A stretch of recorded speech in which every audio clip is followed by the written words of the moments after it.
Hello বন্ধুরা, তোমরা কেমন আছো? আশা করি সবাই ভালো আছো আর সুস্থ আছো।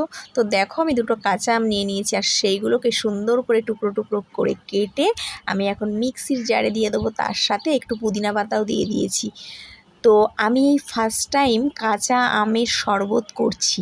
তো সেটা যদি তোমাদের সাথে শেয়ার না করি তো কি করে হয়। তো বন্ধুরা দেখো, কত সুন্দর পেস্ট হয়ে গেছে।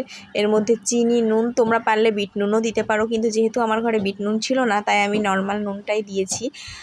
তো এরপরে একটু জলজিরা অ্যাড করেছি। জানো তো, জলজিরা দিলে খুব সুন্দর টেস্ট লাগে। তো লেবু, আমার কাছে মৌসম্বি লেবু ছিল বাড়িতে, তো সেটাই আমি একটু গোল করে টুকরো করে কেটে নিয়েছি।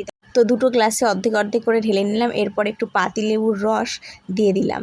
তো তারপরে একটু ঠান্ডা জল আমি অ্যাড করব। তো তারপরে আমি একটু জল দিয়ে দিলাম, আর জল দিয়ে দেওয়ার পরে আমাদের রেডি কাঁচা আমের শরবত। তো এরপরে টুকরো করা লেবুগুলো আমি গ্লাসের উপর দিয়ে সাজিয়ে দিলাম।